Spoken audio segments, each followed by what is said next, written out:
अज्ञानतिमिरान्धस्य ज्ञानञ्जनशलाकया चक्षुरुन्मीलितं येन तस्मै श्रीगुरुवे नमः। हरे कृष्णा। श्री चैतन्य चरितामृत मध्य लीला अध्याय 8 श्लोक संख्या प्यार संख्या 139। डिस्कशन आप जानते ही हैं कि रामानंद राय जो है अब सबसे टॉप की जो प्रेम का व्यवहार है उसके बारे में चर्चा कर रहे हैं, कृष्ण के बारे में बता रहे हैं। उसी को आगे चालू करते हैं।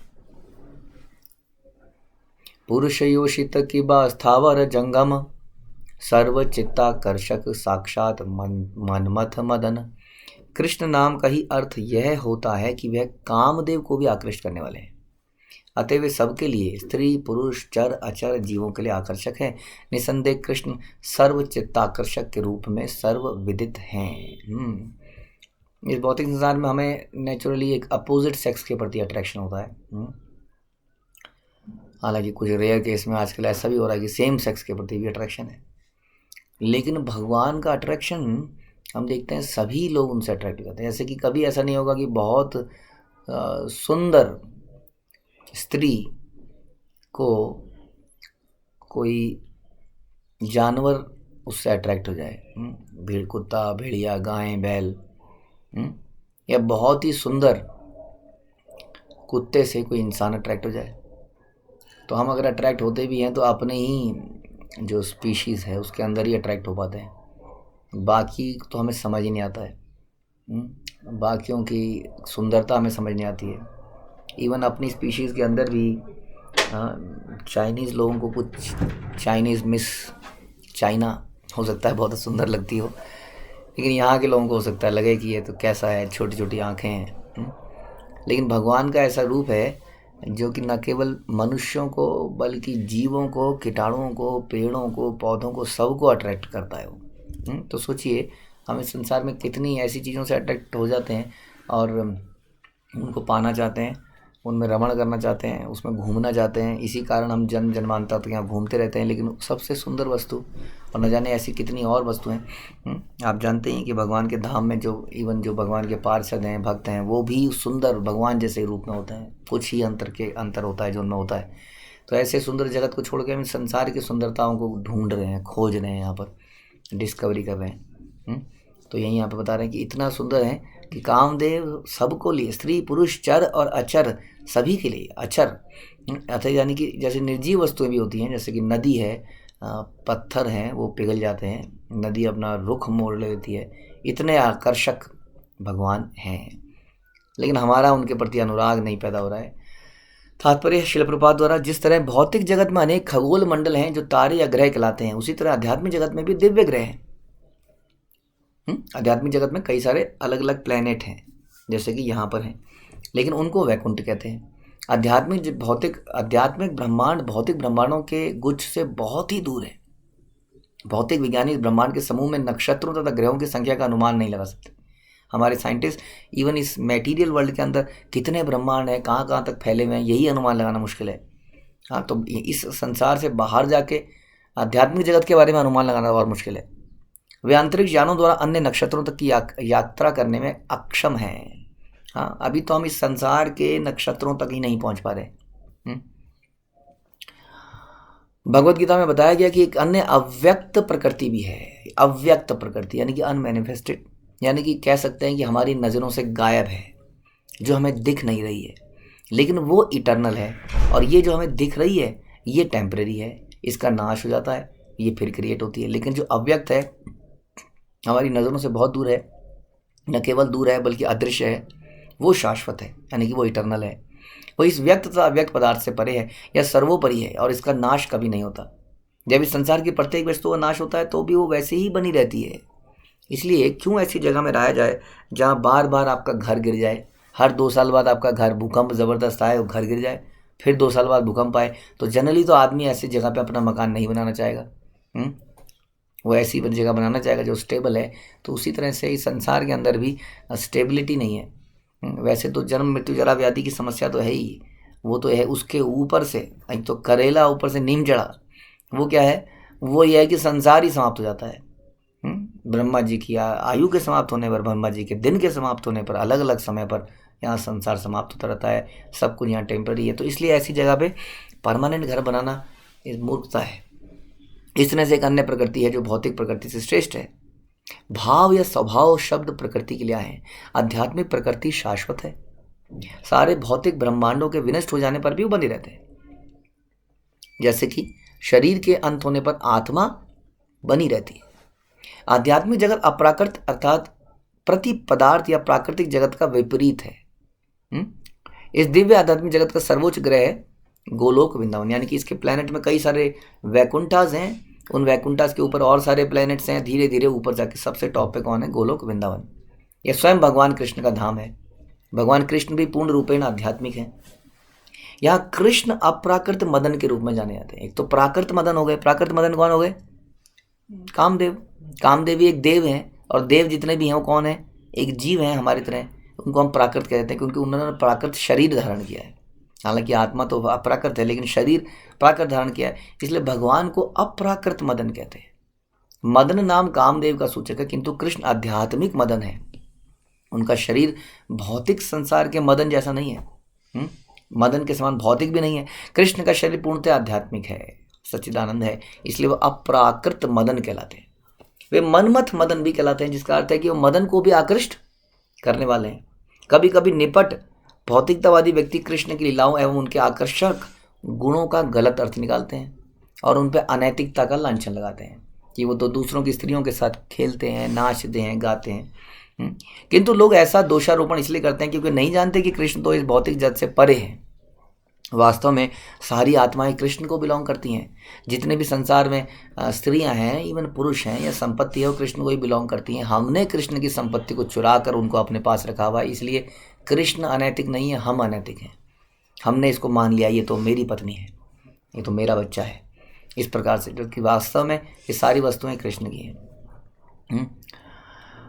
उनके शरीर में लेश मात्र भी भौतिक कलमश नहीं है। उनके शरीर को हाड़ मांस का पुतला नहीं मानना चाहिए। नहीं मानना चाहिए कि कृष्ण को, कई बार ऐसा दिखाते हैं हम लोग पार्थ सारथी के रूप में कि कृष्ण को बाण लगे, उनके शरीर से खून आया, रक्त बहा। लेकिन ये सब आपको समझना चाहिए भगवान की दिव्य लीलाएं। जैसे वो अपने आप को बालक के रूप में दिखाते हैं, कि वो बालक के रूप में नहीं रहते हैं, वो तो हमेशा नव यौवन रूप में रहते हैं। इस प्रकार भगवान इस संसार में आते हैं तो लीलाएं करते हैं। जैसे राजा राम ने कई सारी लीलाएं करी एक साधारण मनुष्य के भांति।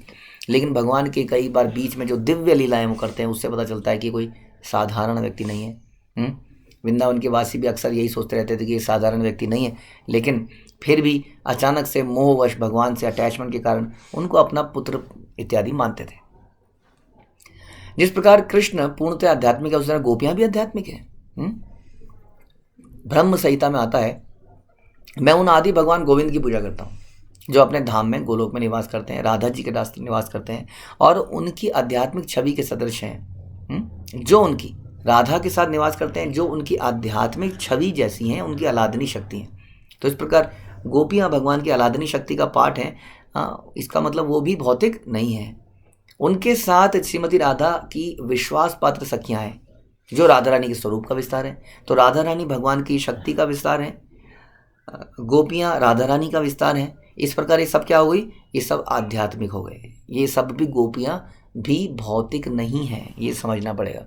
इसलिए जब राधा कृष्ण का नृत्य है तो कोई भौतिक नृत्य नहीं है, वो एक दिव्य नृत्य है। गोपियाँ भी उन्हीं के समान आध्यात्मिक गुणों वाली हैं, आलादनी शक्ति का अंश है। और कृष्ण और गोपियों की भौतिक पदार्थ से या भौतिक धारणा से कोई वास्ता नहीं है। हाँ, यानी कि जो उनका जो माधुरी रस है या उनकी लीलाएं हैं, वो कोई लड़के लड़की का रोमांस नहीं है, ये बताना चाह रहे हैं। इसलिए यहाँ पुरुष तथा स्त्री के बीच काम वासनाओं का भोग सर्वथा भौतिक है। इस संसार के अंदर पुरुष और स्त्री का जो अटैचमेंट है वो काम वासनाओं का भोग का मतलब भोग के लिए है, वो भौतिक है। और भगवान की दिव्य लीलाएं जो हैं वो आध्यात्मिक है। भौतिकतावादी मनुष्य की काम इच्छाओं की तुलना कृष्ण की दिव्य काम इच्छाओं से नहीं की जा सकती। जब तक मनुष्य आत्मविज्ञान में सम्मुन्नत नहीं होता है, तब तक वह कृष्ण तथा गोपियों के बीच की काम इच्छाओं को नहीं समझ सकता है। यानी कि जब तक व्यक्ति शुद्ध नहीं हो जाता, भक्ति का पालन करके, जप करके, श्रवण करके, कीर्तन करके, पठन करके, तब तक वो इन चीज़ों को नहीं समझ पाएगा।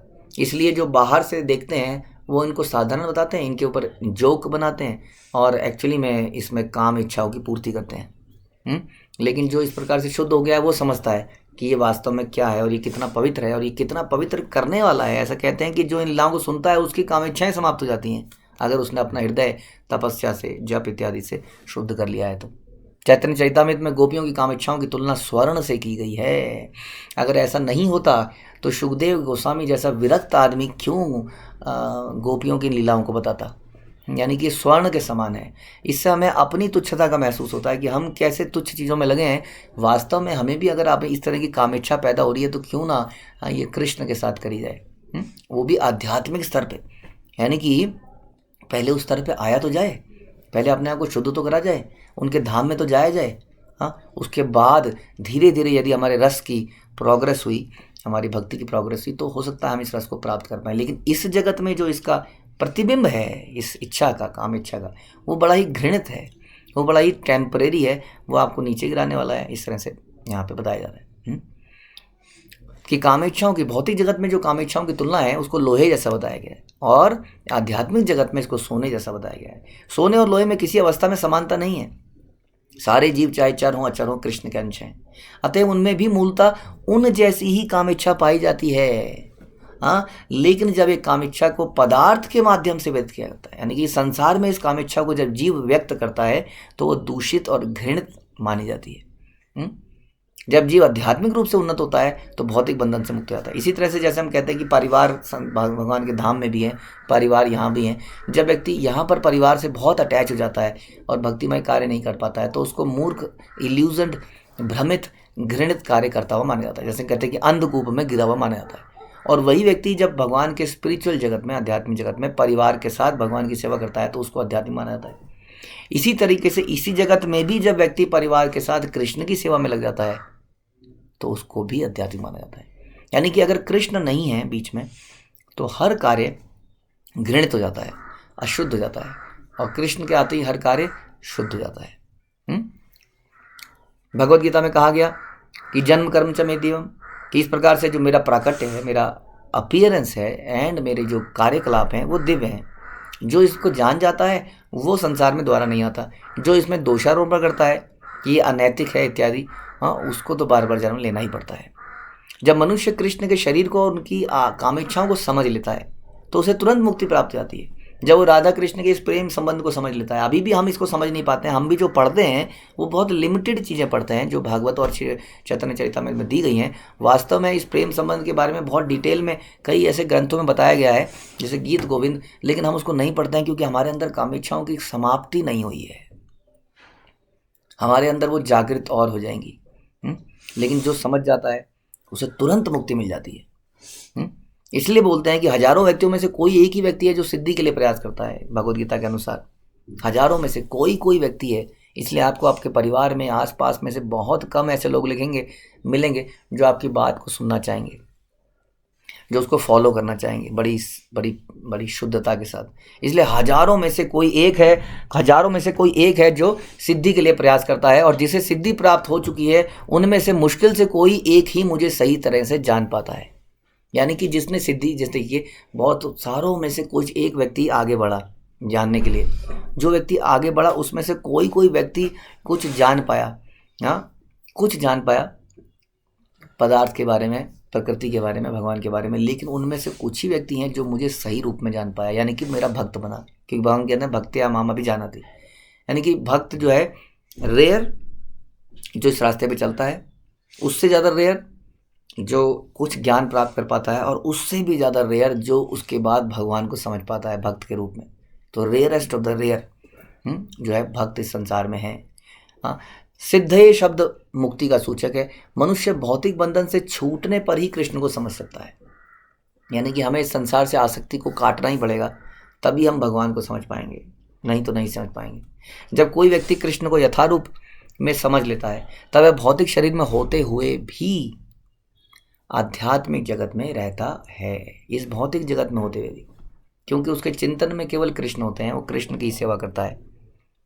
उसके पास जो भी संपत्ति है, पति है, पत्नी है, बच्चे हैं, उन सबको केवल ये सोचता है इनको कैसे कृष्ण का सेवक बना पाऊँ, कृष्ण की सेवा में, कृष्ण के चरणों में डाल पाऊँ। ऐसा जो व्यक्ति सोचता है वो आध्यात्मिक जगत में ही है।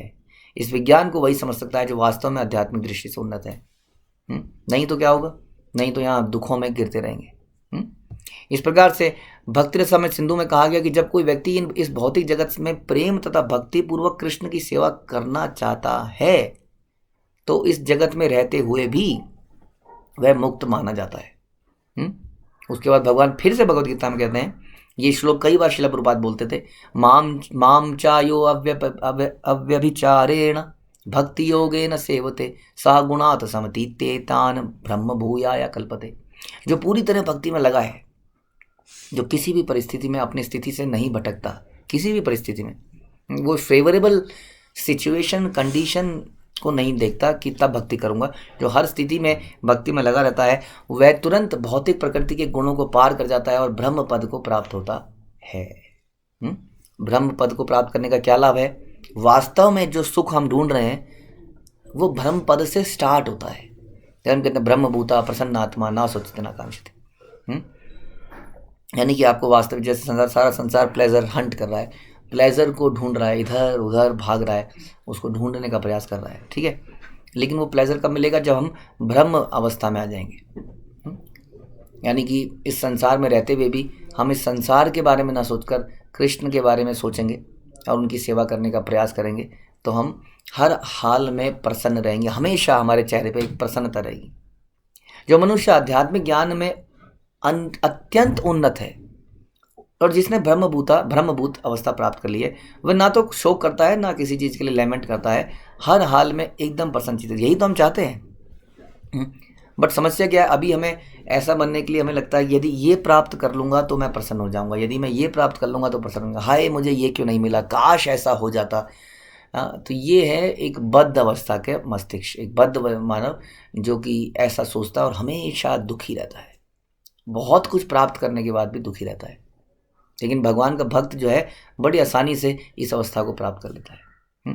इसलिए भक्ति विनोद ठाकुर कहते हैं कि ब्रह्मभूत अवस्था के दो विभाग हैं, स्वरूपगत और वस्तुगत। जब कोई कृष्ण को वास्तव में समझ लेता है किंतु फिर भी कोई भौतिक संबंध बनाए रखता है तो अपने स्वरूप में स्थित बताया जाता है। किंतु फिर भी कोई भौतिक संबंध बनाए रखता है, जब यह स्वरूप पूर्णतः आध्यात्मिक हो जाता है तो इसको कृष्ण भावनामृत कहते हैं। जो ऐसी चेतना को प्राप्त करता है वास्तव में वृंदावन में रहता है। वह चाहे जहाँ रहे भौतिक स्थिति का कोई प्रभाव नहीं पड़ता, कहीं पर भी रहे। जब कृष्ण की कृपा से कोई मनुष्य इतना उन्नत हो जाता है भक्ति में तो वह भौतिक शरीर तथा मन से पूर्णतया शुद्ध हो जाता है और वास्तव में वृंदावन में रहता है। यह अवस्था वस्तुगत है। यानी कि वृंदावन में रहने के लिए वृंदावन जाने की आवश्यकता नहीं है, वृंदावन का भाव अपनाने की आवश्यकता है। वो भाव क्या है? जब व्यक्ति वास्तव में कब वृंदावन होता है तो इस प्रकार, जब वो केवल क्या बताया गया यहाँ पर, जब स्वरूप पूर्णतः आध्यात्मिक हो जाता है, मूल चेतना पूर्णतः आध्यात्मिक हो जाता है, तब वो वृंदावन में स्थित माना जाता है। मनुष्य की को चेतना की स्वरूपगत अवस्था में अपने आध्यात्मिक कार्य संपन्न करने चाहिए। हमारे आध्यात्मिक कर्म क्या है आप जानते ही हैं, कृष्ण के विषय में श्रवण करना, कीर्तन करना, दूसरों को बताना इत्यादि। उसे आध्यात्मिक मंत्रों का जाप करना चाहिए, हाँ, जो कि उसको उसके गुरु द्वारा दिए गए। जैसे हम लोगों को हरे कृष्ण महामंत्र दिया गया, या हम कई मंत्र पढ़ते हैं, प्रणाम करते हैं, ओम नमो भगवते वासुदेवाय, या क्लीम कृष्णाय गोविंदाय गोपीजन वल्लभाय स्वाहा इत्यादि, तथा क्लीम कामदेवाय विद्महे पुष्पमाणाय धीमहि तन्नो अनंत प्रचोदयात्। ये गायत्री मंत्र है। मनुष्य को चाहिए कि प्रमाणिक गुरु से दीक्षा ले और इन मंत्रों का उच्चारण करे। जैसा कि कृष्णदास कविराज गोस्वामी ने पिछले श्लोक में बताया कि जो व्यक्ति पूर्णतया शुद्ध है और गुरु द्वारा दीक्षित है, वह इस काम बीज के साथ काम गायत्री मंत्र के जप द्वारा पूर्ण पुरुषोत्तम भगवान कृष्ण की आराधना करता है। जैसा कि भगवद गीता में भी इसकी पुष्टि की गई है कि भगवान की दिव्य पूजा करनी चाहिए, मन से उन्हें प्रणाम करके, हाँ, उनकी पूजा करके, उनका चिंतन करके, मन मना भव मद भक्तो इत्यादि। तो भगवान वचन देते हैं कि सदैव मेरा चिंतन करो, मेरे भक्त बनो, मेरी पूजा करो, मुझे नमस्कार करो और इस प्रकार तुम मेरे पास आ जाओगे। उस आध्यात्मिक जगत में पहुंचने का यही एकमात्र रास्ता है। हम लोग अलग अलग रॉकेट बना के इस संसार के किसी एक प्लेनेट में हो सकता है पहुंचने का प्रयास सफल कर पाएँ, लेकिन ये तो बहुत ही छोटा डेस्टिनेशन है। इसके बाहर तो कितने सारे और भौतिक संसार हैं और उसके बाहर आध्यात्मिक जगत है जहाँ किसी भी प्रकार से नहीं जाया जा सकता। यदि वहाँ जाना है इटर्नल लाइफ प्राप्त करने के लिए, भगवान का इटर्नल संग प्राप्त करने के लिए, एक इटर्नल घर जिसमें कि कोई हाउस टैक्स ना देना पड़े, कोई गवर्नमेंट का नोटिस ना आए, घर खाली करो, कोई बच्चों का आपस में झगड़ा ना हो, ये कमरा मेरा ये कमरा तेरा, जगह छोटी ना पड़े, नई ज़मीन ना लेना पड़े, गर्मी सर्दी जल बिजली ये वो इन सबसे यदि बचना है और उस जगत में जाना है, इटर्नल परिवार प्राप्त करना है, तो क्या करना पड़ेगा? मन मना भव मत भक्तो, निरंतर भगवान का चिंतन स्मरण सेवा जप इत्यादि करना पड़ेगा। कृष्ण जो है, हर जीव कृष्ण का अंश है, इसलिए कृष्ण स्वाभाविक रूप से आकर्षक है। भौतिक आवरण के कारण कृष्ण के प्रति मनुष्य में आकर्षण में रुकावट आ जाती है। क्योंकि देखिए, कई बार कोई व्यक्ति बहुत सुंदर है, माना बहुत ही सुंदर व्यक्ति है, आपको बड़ा अच्छा लगता है, लेकिन अचानक से किसी ने पता चलता है कि उस व्यक्ति ने आपकी बुराई कर दी। आप देखेंगे कि अगले दिन से वो व्यक्ति आपको खूबसूरत लगना ही बंद हो जाएगा। अब खूबसूरती तो वही है शारीरिक, लेकिन वो आपको खूबसूरत नहीं लग रहा है क्योंकि उसने आपकी बुराई कर दी है। अब वो व्यक्ति बड़ा ही गंदा लगने लगा है। इसका मतलब कोई व्यक्ति सुंदर हमारी चेतना के अनुसार लगती है, इसलिए जो व्यक्ति दिव्य पुरुष होते हैं उनको सब कोई सुंदर लगते हैं, क्योंकि वो चेतना को देखते हैं, वो उनके अंदर की आत्मा परमात्मा को देख पाते हैं। लेकिन जो दुष्ट व्यक्ति है, जिसका चरित्र निम्न है, वो हमेशा दूसरों में कमियां देखता है, इसलिए उसको वो व्यक्ति बड़ा ही घृणित लगता है। इसीलिए कृष्ण के प्रति मनुष्य का आकर्षण नहीं आता, क्योंकि हमारे हृदय में ये कलेश है, घृणा है, द्वेष है। सामान्यतः इस भौतिक जगत में व्यक्ति कृष्ण की ओर आकर्षित नहीं होता, किंतु भौतिक बंधन से मुक्त होते ही वह स्वाभाविक रूप से आकर्षण हो जाता है। इसलिए इस श्लोक में कृष्ण को सर्व चित्त आकर्षक कहा गया है, जिसका अर्थ है प्रत्येक व्यक्ति स्वभावतः कृष्ण द्वारा आकर्षित होता है, लेकिन हम अपने स्वभाव को भूल चुके हैं। जैसे मैंने बताया कि कोई पति कुछ लोगों की लव मैरिज होती है और वही पत्नी इतनी सुंदर लग रही होती है कि वो घर वालों से लड़ता है, शादी करूंगा तो इसी से करूंगा, नहीं तो एक जहर खा के मर जाऊंगा। और कई बार उसकी शादी हो जाती है और हम देखते हैं 1-2 महीने में भी भयंकर लड़ाई होती है, वो अपने घर। बताइए, वही व्यक्ति पहले इतना सुंदर लग रहा था, आज वो इतना बुरा लग रहा है।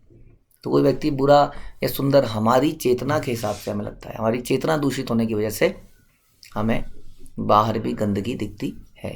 हमारे अंदर क्योंकि बहुत सारी कमियां हैं, इसलिए हमें सब जगह कमियां दिखती हैं। जितनी हमें कमियां दूसरों में दिख रही है, इसका मतलब समझ लीजिए हमारे अंदर इतनी सारी कमियां हैं।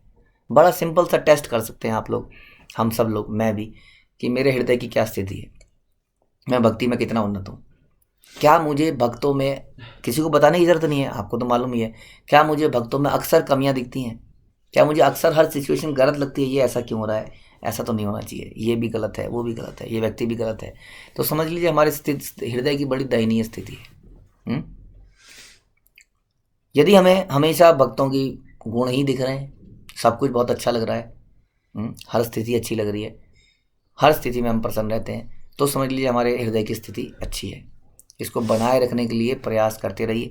जिसका हृदय ऐसा नहीं है वो भी इसको उन्नत बनाने के लिए बहुत अथक प्रयास करे। वो अपना हृदय रिवील करे, वो शास्त्रों का पठन करे, श्रवण करे और इस तरह से अपने को शुद्ध बनाए। ध्यान रखिए, यही एग्जाम्पल था शिशुपाल का, जिसको हजारों अवगुण ही दिखते थे कृष्ण के अंदर, और पांडवों को एक भी अवगुण नहीं दिखता था, जबकि पांडवों के साथ भगवान अक्सर और हमेशा रहते थे, फिर भी उनको अवगुण नहीं दिखता था। तो इस प्रकार से हम कहते हैं कि familiarity breeds contempt, which is right.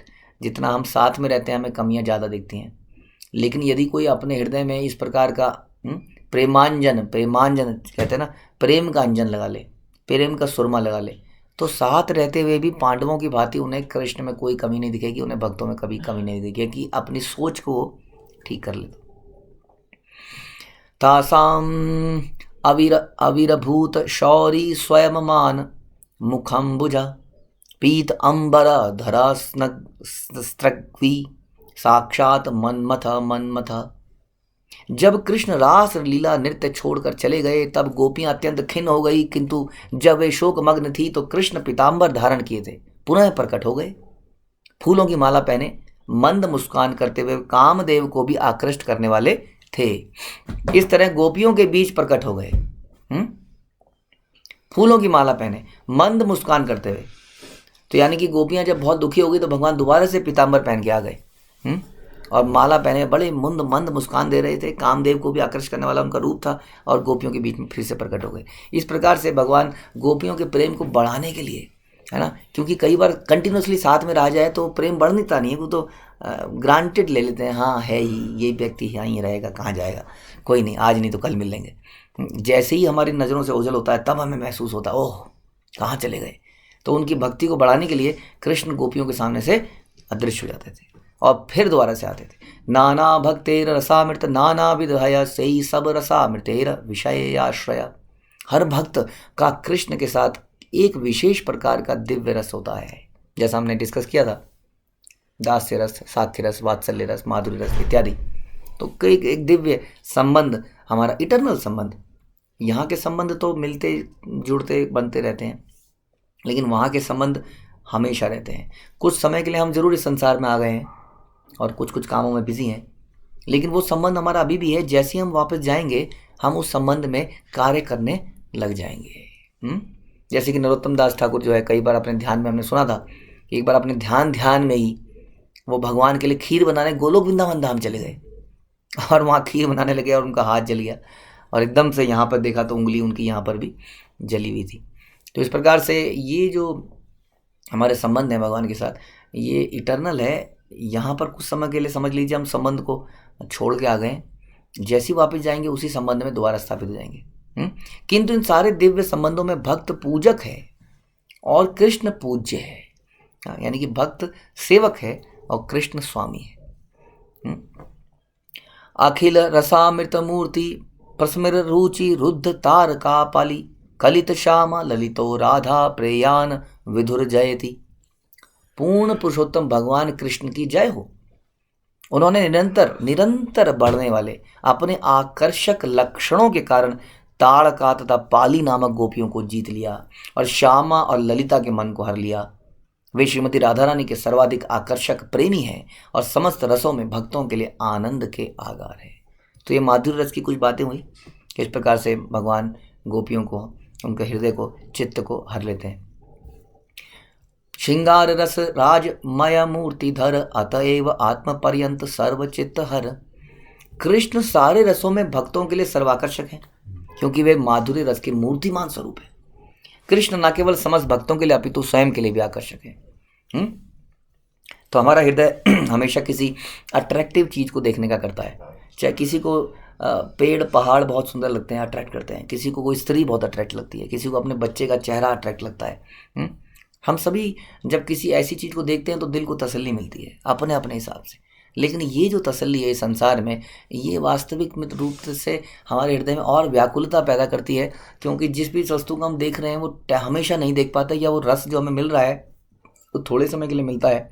जैसे मैंने बताया, हाँ, एक पति पत्नी आपस में, एक लड़का लड़की आपस में आकृष्ट होकर शादी करते हैं और थोड़ी देर बाद उससे विरक्ति सी होने लगती है, क्योंकि वो देखते देखते उसको पक जाते हैं, है ना। जैसे खासतौर पे आजकल की न्यूक्लियर फैमिली जहाँ पति पत्नी रहते हैं, थोड़े दिनों में एक दूसरे की शक्ल देख के उन्हें नीरसता आ जाती है। यही चेहरा दिन रात दिन रात दिन रात, और फिर कई सारे और पहलू सामने आते हैं तो वही चेहरा बुरा लगने लगता है। लेकिन कृष्ण जो है वो माधुर्य रस की मूर्तिमान स्वरूप है। इनको देख के आनंद बढ़ता ही चला जाता है, बढ़ता ही चला जाता है। क्यों फिर हम ऐसे संसार में पड़े हैं और इस संसार की ऐसी घटिया वस्तुओं को देखने में लगे हैं। ये हमें कृष्ण के प्रति आकर्षण पैदा करना चाहिए यदि हमें ये दर्शन करने, इस दर्शन का आनंद भी लेना है तो। विश्वेशा मरुनंजन रंजनेन जयनानंद मिंदिवर श्रेणी श्यामल कोम लेरूपयन श्यामल कोमले उपनयन अंगे अनंग उत्सवम स्वच्छंदम व्रज सुंदरी भी अभीति प्रति अंगम आलिंगित श्रृंगार सखी मूर्तिमान इव मध्यो मुग्ध हरि क्रीडति। हे सखियों, हाँ, गीत गोविंद का ये श्लोक है। हे सखियों, जरा देखो ना, श्री कृष्ण किस तरह वसंत ऋतु का आनंद लूट रहे हैं। गोपियां उनके सारे अंगों का आलिंगन कर रही हैं, जिससे वे श्रृंगार प्रेम के मूर्तिमान स्वरूप लगते हैं। वे अपनी दिव्य लीलाओं से सारी गोपियों तथा अखिल सृष्टि, सारी सृष्टि को जीवन प्रदान करते हैं। हाँ, वे अपनी दिव्य लीलाओं से जीवन प्रदान करते हैं। जैसे कि घर में एक छोटा सा बालक होता है तो कुछ कुछ ऐसी हरकतें करता है कि सबको आकर्षक करता रहता है। कभी किसी को देख के मुस्कुरा देगा, कभी जोर से हंस देगा, कभी किसी चीज़ को छेड़ेगा, किसी को बजाएगा, कभी गिरेगा, कभी उठेगा, है ना। तो सब तरफ लोग प्रसन्नचित्त हो जाते हैं।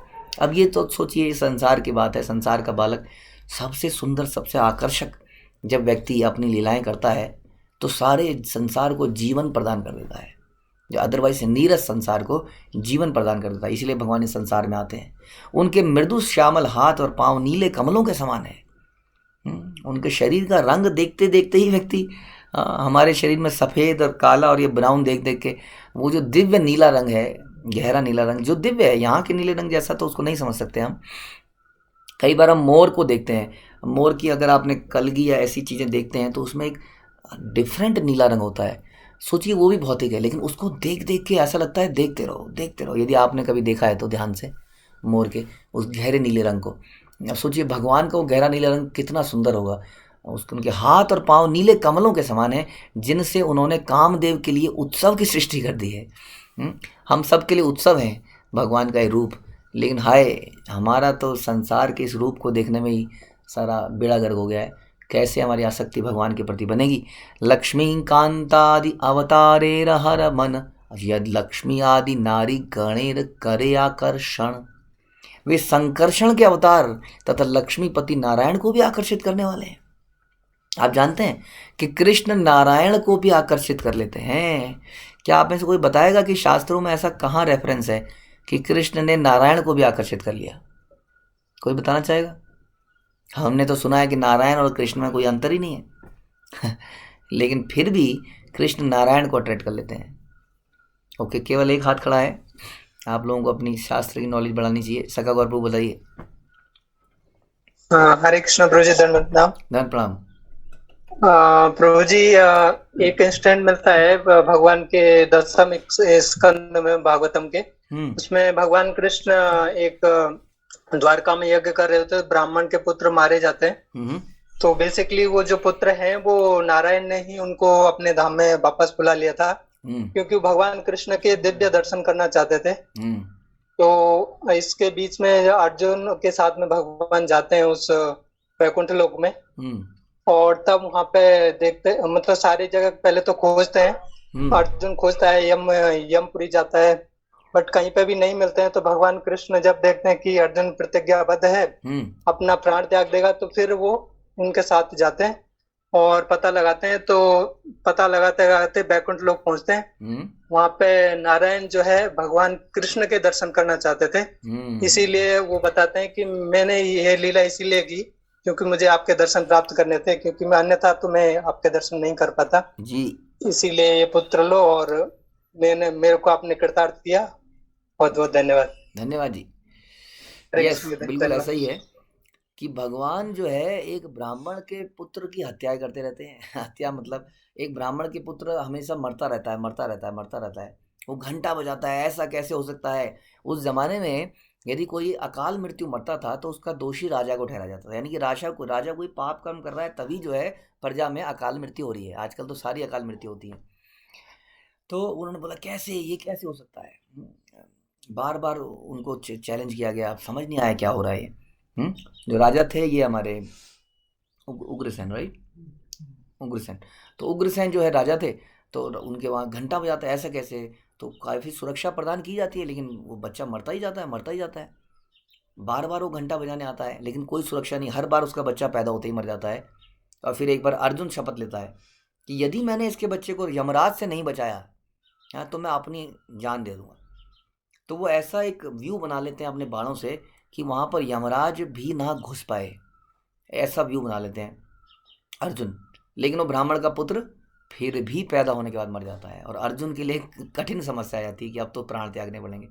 तब भगवान उनको लेके जाते हैं अल्टीमेटली, और वो बच्चा कहाँ मिलता है, वो सारे बच्चे कहाँ मिलते हैं, नारायण के पास मिलते हैं। तो बेसिकली नारायण सारे बच्चों को चुरा रहे थे ताकि कृष्ण को उनके पास आना पड़े, कृष्ण का दर्शन करना चाह रहे थे। अब अपनी पोजीशन से बंधे हैं नारायण, तो अब संसार में कैसे आए शेषनाग पे उनकी अपनी पोजीशन है, वहीं रहते हैं, लेकिन कृष्ण को अपने वहाँ बुलाते हैं और कृष्ण का दर्शन कहते हैं ये तो मैंने आपके दर्शन के लिए ये सब किया था। इस प्रकार से वो बच्चों को वापस करते हैं। तो यानी कि नारायण को भी हर लेते हैं। सोचिए नारायण कितने आकर्षक लगते हैं हम लोगों को। तो वो वही संकर्षण के अवतार लक्ष्मीपति नारायण को भी आकर्षित करते हैं। देखिए संकर्षण के अवतार, ध्यान दीजिए। कई बार लोग कहते हैं कृष्ण भगवान है, नारायण भगवान है, कौन भगवान है? नारायण तो संकर्षण के अवतार है, वो यानी कि भगवान के अवतार है, इस प्रकार है। तो संकर्षण के अवतार लक्ष्मीपति नारायण को भी आकर्षित करने वाले हैं। ना केवल नारायण को बल्कि उनकी प्रेयसी लक्ष्मी जी को भी आकर्षित कर लेते हैं। समस्त स्त्रियों को आकर्षित कर लेते हैं। हमने आपको पहले बताया था, इस प्रकार की चर्चा चैतन्य चरितामृत में आगे भी आएगी। एक व्यक्ति नारायण का भक्त था, तो भगवान चैतन्य बोलते हैं, व्हाट इज दिस, ये लक्ष्मी जी अपने पति से चेष्ट नहीं रह सकती क्या? हाँ, नारायण को छोड़ के कृष्ण के प्रति आकर्षित हो रही है क्या? ये अपने पति के प्रति ईमानदार नहीं है? तब वो व्यक्ति उनको बताता है, उनका एकदम से उसको अटैकिंग लगता है, ये तो मेरे नारायण को कैसे बोल रहा है, या उनकी लक्ष्मी जी को कैसे बोल रहा है। तब उनको समझाते हैं कि नारायण में और कृष्ण में कोई अंतर थोड़ी है, वो तो केवल एक स्वभाव में अंतर है, वो एक ही व्यक्ति है, उसका डिफरेंट एक अवतार है। तो इस प्रकार से लक्ष्मी जी भी अट्रैक्ट हो जाती है। जैसा हम गए थे वृंदावन में, बेलवन में, कि जहाँ लक्ष्मी जी तपस्या करी है कि मुझे कृष्ण की प्राप्ति हो। या ये कह लीजिए कि मुझे मेरे साथ भगवान कभी घूमने फिरने भी तो जाए ना। जैसे कई बार पत्नियां कहती है ना, तुम मुझे कहीं घूमने लेके नहीं जाते। सारे काम की बात, दाल आटा चावल, ये इसने चिंटू ने होमवर्क कर लिया कि नहीं, चिंटू ने कपड़े पहन लिए कि नहीं, कहीं मेरे को घूमने भी तो लेके जाओ। तो जो घूमने का है ना विहार, ये जो विहार करना है, ये तो कृष्ण करते हैं। कृष्ण ऐसा विहार करते हैं। तो इस प्रकार से उनका मन हृदय में आई कि वो कृष्ण की प्राप्ति करें। कृष्ण यानी कि अपने पति के इस भाव में भी दर्शन कर पाए। द्विजात्मजा में युवयोर्दिक्षुणा मयोपनीता भुवि धर्म गुप्तये कलावतीर्णा ववनेर भरासुरान हत्वेह भूयस्त्वर येत मंति में। कृष्ण तथा अर्जुन को संबोधित करते हुए महाविष्णु महापुरुष ने कहा, ये देखिए वही श्लोक आ गया भगवान की कृपा से। कृष्ण तथा अर्जुन को संबोधित करते हुए महाविष्णु ने कहा, मैं आप दोनों को देखना चाहता था, इसलिए मैं ब्राह्मण पुत्रों को यहाँ लेकर आया हूँ। आप दोनों इस भौतिक जगत में धर्म की स्थापना करने के लिए अपनी अपनी समस्त शक्तियों समेत प्रकट हुए हैं। आप कृपया सारे असुरों का वध करने के बाद तुरंत आध्यात्मिक जगत को लौट जाइए। हाँ, many people are missing you there. आप इस संसार में आए हैं, ठीक है, यहाँ के संसार के लोग तप्त हैं, तृप्त हैं, न तृप्त नहीं है, व्याकुल हैं। हाँ, इनको दर्शन देके जल्दी से आध्यात्मिक जगत में आइए, क्योंकि वहाँ के लोग तो प्राण ही त्याग देंगे आपके बिना। तो मैंने भी आपका दर्शन करने के लिए आपको बुलाया है। यह श्लोक भागवतम से 10वां कैंटो 89th चैप्टर से लिया गया है। ओके। कस्यानुभावो अस्य न देव विद्महे तवांघ्रि रेणु स्पर्शाधिकारः यद्वच्छया श्रीलनाचरोत्तपो विहाय कामांसु चिरम धृतव्रता। हे प्रभु, हम नहीं जानते कि किस तरह कालिया नाग को आपके चरण कमलों की धूल स्पर्श करने का सौभाग्य प्राप्त हुआ। कैसे प्राप्त हुआ? कालिया नाग की पत्नियों ने कहा ये बात कि ऐसा संसार को तो लगता है कि आपने उसकी खूब पिटाई करी, लेकिन वास्तव में तो आपने उसके सर पे अपने चरण रखे और उसके सर पे इस प्रकार से नाचे। हाँ, तो कितना सौभाग्य है इस व्यक्ति का, कैसे मिला इसको ये? इसके लिए लक्ष्मी जी ने अन्य सारी इच्छाएं त्याग कर दृढ़ व्रत धारण करके शताब्दियों तक तपस्या करी। निस्संदेह हम नहीं जानती कि कालिया नाग को ऐसा अवसर कैसे प्राप्त हो गया।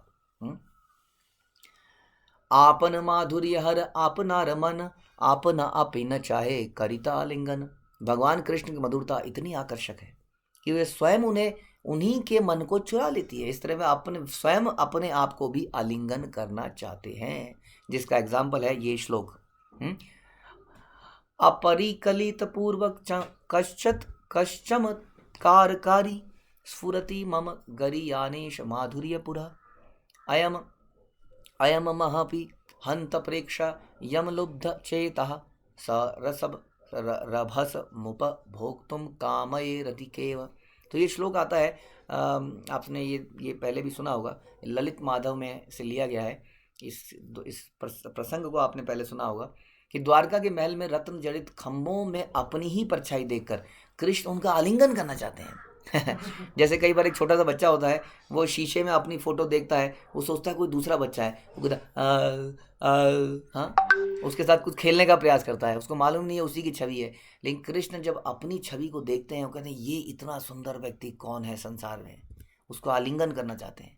हाय, मैंने इससे पहले इतना सुंदर व्यक्ति नहीं देखा, ये कौन है, इसे देखकर ही मैं श्रीमती राधा रानी के समान इसका आलिंगन करने को उत्सुक हो रहा हूँ। यानी कि अपने रूप से स्वयं आकर्षित हो जाते हैं।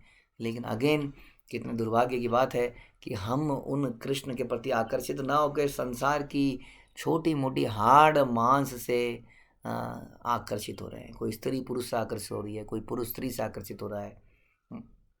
ये आकर्षण हमें इस संसार में बांध रहा है, जबकि हमारे इस यहाँ से फ्री होते ही एक अद्भुत संसार हमारी वेट कर रहा है। लेकिन हमारे अंदर वहाँ जाने की इच्छा ही नहीं है। अगर इच्छा नहीं है तो हम वहाँ कैसे पहुँच पाएंगे? तो इस इच्छा को जागृत करते हैं आप और मैं चैतन्य चरितामृत को रोज पढ़ के।